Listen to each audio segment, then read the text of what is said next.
Alright, what's up y'all, it's LakerFan here. As y'all can see by the title of today's video, we got a nice little gameplay for you. We got when stage guards from 2K22 load up 2K23 for the first time. So, in today's video, we got a lot of comp dudes out here. Most notably here, we got Wins Top 5. Now, in case you guys are maybe fans of the channel or you're maybe a new viewer, one of my boys, AK, also known as Shots Top 5, is literally in this dude's clan. And honestly, I would call Shots quite the comp guard as well. So, Top 5 is a very well-known clan amongst the community, 100%. This is a really good player right here. Unfortunately, I have my stuff in metrics, so I can't really give you guys a great idea for what their build heights are and stuff like that. Now, this player right here, I actually haven't heard of, but I was asking AK Shots about him, and he actually is pretty good and well-known as well. So, 52% from 3. He's shooting really, really good. 56 total from field goal, and also averaging 8.4 points per game from the lockdown position. Really crazy. And then they got replays at big man too, which is also a pretty well-known player in the 2K community as well. So, again, this video is for when stage guards from 2K22 or 2K21 current gen, whatever the case may be, hop on 2K23 for the first time, where this game is extremely more balanced when it comes to the people who play more old head style. So my boy Zeke at the point guard position, also kind of free bucket, low-key though, Zeke does miss it, so it doesn't even matter. But my boy Zeke is a very pass first point guard. I think he's really good, and this game fits him very well as well. I don't think the last two games fit Zeke extremely well when it comes to you had to be a super zigzaggy left-right point guard that's dominating from three-point line and just being an absolute scoring machine. In this game, I think Zeke can use his distributing ability a whole lot better, and kind of just, he does still move pretty solid, but as you can see, he does end up getting contested right there. I get the worm and the O-board, boom, put back dunk. Now, I'm telling y'all, it gets ugly in this game. It gets so ugly in this game for them, and this is a crazy fire gameplay. So, you can see right there, I just switch off the sides right there, and honestly, I believe this 6'7" can hang when it comes to guard and ISO, 100%. Right here, he ends up pump faking like 3 times and doesn't go up. I feel like he low-key had a couple solid attempts right there, but either way, again, doesn't really go with any of them. Ends up in the ISO with 4 seconds left for Wins right here. They flare up from the wing, but he gets a hop in or a step through jump shot right there, and then Tonic's out on the break. We get a nice fast break dunk. So already 4-0, and again, it's mostly off defense stuff, where this is how this game plays, man. You have to play good defense on this 3v3, get some fast break, take whatever buckets you can get. You're gonna see they're gonna be running a lot of ISO, whereas we are running pretty constant pick and roll. Tonic sometimes will get it off the corner and do something on his own with it as well. Right there, they get a nice cut on Zeke, but I'm able to chase him down as well. And I've heard a lot of people talking their garbage about chase down, right? Talking about how bad it is. Me personally, I think it's actually very capable. You can see Tonic, however, doesn't get a good chase down. In my opinion, though, I think a lot of people cut out on vertical. I have 90 vert on a 7-foot build, nearly. It's 6'11", but I didn't cut out on my vert. Low-key, though, I think Tonic doesn't really have his vert upgraded very much right now. Me personally, I do. I actually have chase down at a decent level as well. I'm not sure in this gameplay if it is or not, but I have gold now as we speak. Okay, yes, I just went back and clarified, and you can see it does pop up right here as chase down artist. It doesn't show the badge levels anymore, but either way, I just wanted to show you guys, yes, chase down is 100% popping up in that situation, and I do have it on probably gold. But anyway, once again, Tonic is kind of just leaking. That was a secondary fast break right there, where Zeke just gets it off the inbound and just fires it up to Tonic. And you know what? I'll replay this because I want to show some love to the passing PGs, man. There's a lot of stage guards and stuff like that, or just dudes from 21, 22 that wouldn't even make plays like this, bro. They would just be like, nah, this is a 2, bro. I'm not passing this. You know, they just don't care. Or this could get intercepted. But as you can see, Zeke firing that thing down court. Perfect timing, perfect pass, everything like that. And that does go a long way as a guard, in my opinion. And I think a lot of people, you guys are probably gonna love seeing that, because I know there's so many of you guys out there. I've been actually trending on Twitter sometimes for what I'm talking way more likes than I ever have got on any other tweet. And it's been stuff where I'm talking oh, it'd be so cool. I said this a month and a half ago. It'd be so cool if there was a game where it rewards a pass first point guard, but we'll never get that. Little did I know, we're actually gonna get that. This is what it is, and you can see these ISO dudes are coming out here struggling. It's so tough on them if they have a true lock on them. I hit the slip right there. I'm feeling good about this game, man, because I'm oh my god, you get rewarded for doing stuff like this. Being able to score two points and just getting a bucket is important. In the last 2 games, stuff like this has just been such a given. You are given free wide open dunks because of how hard it is to guard point guards, and they just run constant double teams on your PG. So IQ from a big man as far as when you slip, how you slip, curling it off, getting past that hedge defense right there. It has become obsolete for the last 2 years. It's been absolutely useless, and I'm feeling real throwback to 2K20 and 2K19 stuff where I'm actually able to utilize my IQ at the big man position, and I feel value at the center position again. I feel value off rebounding, defense, and being able to, like I said, have high IQ on the offensive end. Boom, dropping again and getting a good contest. Again, I don't know what y'all are talking about. It's like talking all this garbage about chase down. It's still very good. You just have to have the right ratings. You have to have the badge on. I mean, I've seen so many people talking about chase down blocks are nerfed. They don't even have the badge. They literally don't. So anyway, again, yeah, you're not getting stuff like that, but I'm like 5 miles away from him right there. But anyway, 8-4. We have strictly 2-point shots, and they do as well, obviously. So no 3-pointers. You can see Zeke is low-key kind of moving pretty solid. He has Hall of Fame quick first step now, and he, in my opinion, he's starting to play like pretty decent.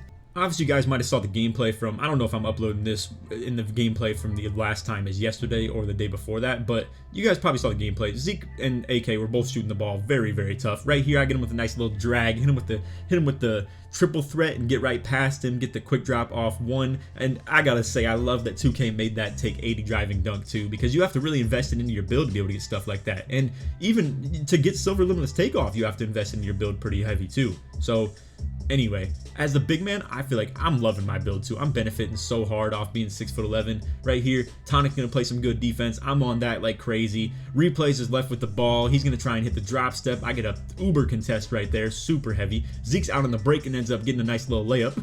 This is the first layup I've ever seen him take too. That is the first time he's been so clearly wide open out on the break.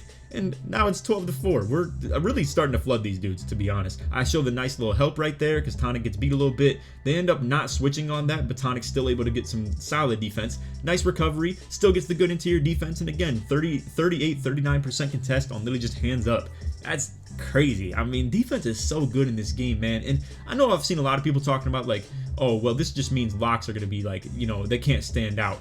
Personally, I do understand what you guys are saying by that, because that's how I felt about guards for the last couple of years. I feel like guards weren't able to stand out. But now if you ask me, again, the real IQ teams, the real like people who play some real basketball, look at this, man. Look at Zeke just showing out. Like, he's not even risking the opportunity of getting that passing lane stolen right there to me. Obviously, he could have hit Tonic too, but either way, throws the lob straight over his head from half court, beyond half court even, and this is what Zeke is about, man. Zeke is about that flashy point guard life where he can just do finesse things that aren't just scoring. And I love it. I love seeing my boy on a game that actually benefits him and like fits him too. So Zeke is going to be on the YouTube this year as well. I will shout him out, his channel, in the probably description. Maybe no, I'll put it in the pinned comment for sure. But anyway, you can see Zeke plays passing lane right there. They don't pass to him. He ends up getting off ball dexed. This ends up missing, and I have the glass take, so obviously we're going crazy. This guy tries to play a little 2-on-1. Tonic sprays the 3 as he backs up on him. And again, you would watch this and be like, damn, these guys were good. They were like, and I'm not hating either, because to be fair, this is early game. They may develop and like play extremely well in the future, but as you can see, shooting the early right there. We're out on the break again. Tonic with the ball. He's gonna end up trying to kind of swag it out, do his thing right here, get a nice little dunk, and man, we're up 19-4 on some comp stage dudes, some comp pro-am dudes. That's crazy. Like, it's just, this game benefits like so well to all of our play styles, and you just wait till Tonic hops on a 7-3 in the pro-am too, bro. It's about to be crazy. Right here, you can see he actually gets open on the decks on me right there, and he is able to get that green 3, and you know, nice shot, nice move as well for sure. So anyway, finalizing this gameplay though, it's pretty obvious this is nearly over. I try and swag this out though. I go for that contact dunk meter, and I end up mistiming this pretty badly. I'm not gonna lie, I'm still labbing quite a bit. Like, obviously, I haven't seen nearly anybody, actually, yeah, for that matter, as far as people we've played against, I haven't seen anybody use a contact dunk meter at all. I've seen maybe open dunk meters and stuff like that, but nothing like this. You know how, like, this just looks crazy to see this year. Like, from the gameplay that I've felt, it's very hard to get contacts. So if you made this build assuming that you're going to just absolutely destroy people when it comes to driving dunk ability, it's tough for me to say right now because I still am getting some of my badges as well. But this is a very difficult shot to make now. Maybe I have to test my timing. I'm gonna try very late personally. Like, I want to try putting it to extremely late so I have more like time to kind of adjust and see the meter. As far as you guys know what I'm talking about, like the timing, and I want to see if it impacts layups and dunks. That'll be really nice to see as far as if that really does make a change. But anyway, Out on the break again. We're kind of, messing around toward the end of the game here. Zeke ends up getting that wide open three, but misses, unfortunately. And I don't know. I'm really curious, too, what you guys think about this, because I'm wondering what in the world makes team takeover happen right here. Like, literally, Tonic just passed the ball, and Zeke took a shot. He didn't even make the shot yet, and we just got team take activated off that. So, what activates team takeover right there? I'm really curious how that whole system works, pretty much. Right here, play a nice little lane. I don't get the steal, though, but it is what it is. On the defense right here, I mean, bro, I'm telling y'all, like, I love this 6'11". It's so capable of doing all types of crazy stuff on D. Great rebounder. Obviously, we could have been out on the break right there too, but they're gonna start fouling like crazy. I'm gonna just fast forward past it because they get a reach in right there too. And then check this out right here. I'm telling Zeke, pass it to Tonic, and Tonic lob to me, because I want to talk about angles. Now, obviously, this doesn't work, but this is a nice little thing that I'm talking about. Like, this is the stuff that, like, smart basketball players or smart 2K players will benefit off of this year, because this will work for me sometimes too. So honestly, if this guy, let's say he was pressing me harder on the inbound, right, and I just get past him, it's going to be a hard angle for Zeke to hit me on a lob when he's running up the court like that, and then this guy is still, like, in the lane, sort of. So if it's to Tonic and then to Tonic to me, this is a much easier angle and alley-oop to be thrown. Now, obviously, they help all the way off Zeke, and this doesn't actually go, but it's stuff like that that will, I promise you, benefit people like me, benefit people like Zeke through the course of the year. Also, I didn't commentate over it, but this dude was doing stuff like this in the possession earlier. It's funny because it low-key looks like it could get people if you're not playing good defense, but that left-right stuff looks hilarious this year as far as just flicking your stick back and forth. Now, check this out. I'm telling you guys, Tonic has been banging these hooks. He only has 70 close shot, bro. I can't wait to see this man on a 7-3, freaking 95 close shot build. It's gonna be crazy. But he's just been greening every single one of those. And I'm talking to you like there has never been a 2K where Tonic is supposed to come out here on some like 70 close shot build and like throw up a hook as part of our actual game plan. But in this game, a bucket is a bucket on threes even. Like, obviously that's the case for twos. I can see nice 9-game win streak right there. We ended up on like a 17 and just hopped off, I believe. But I mean, as you can see, like, I love this, man. Like, Zeke goes 1 for 5 total, but he still had an impact on the game. And like, me and Tonic at the 2 and the 3 are able to contribute literal 19 points and 10 rebounds and 3 assists, 2 steals, and 1 block combined. And yes, we had turnovers as well, obviously, but still, in the defensive contribution as well, it was crazy. So, me personally, I'm loving this game. I'm sure a lot of these guards out here who are used to the 6 foot and below and stuff like that, and the 5'9s from last year, they're struggling bad this year for sure. But I'm loving what Zeke can do. But anyway, we'll keep bringing you guys some gameplays and stuff like that too. If these keep doing pretty good views, I'm definitely going to start like loading them up like crazy toward the beginning of this 2K year. I assumed that gameplays wouldn't even do that good, but low-key, there is one that has been going crazy. Like the one where I said shooting is difficult in 2K23 and Zeke and AK were bricking like crazy. I had like 30 rebounds. That one's doing really good. If they keep doing like and performing like really good like that one, I'm gonna be dropping gameplays every day, and then I'll maybe do like a gameplay and then a different video, whether that's like a gameplay, a badge tutorial, a gameplay and NBA player creation video, or just a build video in general, and we'll stick to that stuff too. I do want to get you guys my animations and stuff like that too. I haven't started dribbling a whole lot yet, but because I've just been playing center. I eventually do want to low-key like load up at the 2 and play as like a lockdown with this build and still be an offensive like screen setter, and then at the 3 have someone who's like a stretch big / like post scorer style, sort of like 7-2, 7-3 deal. So, or maybe another 7-footer. But anyway, that's off video. Hope y'all enjoyed. If you made it to the end of the vid, put Zeke in the comments, show support to me all the way through. And again, if you want to show my boy some love, I'm gonna leave him in the pinned comment. I understand, yes, he only went 1 for 5, 0 for 4 from 3 in this game, but like, I really do think that there's like a future in this game for Zeke, 100%. So just give him a look. I promise y'all, he's had way better games than the 2 that I've shown as well. I just have to show the ones that like have the best clicks and stuff like that, and have the best narrative for the videos or whatnot. But anyway, that's all vid. Hope y'all enjoyed. And like I said, if you made it to the end of the vid, put Zeke in the comments. Let's try this one to 2,000 likes. And other than that, hope y'all enjoyed. Thanks, man. Peace.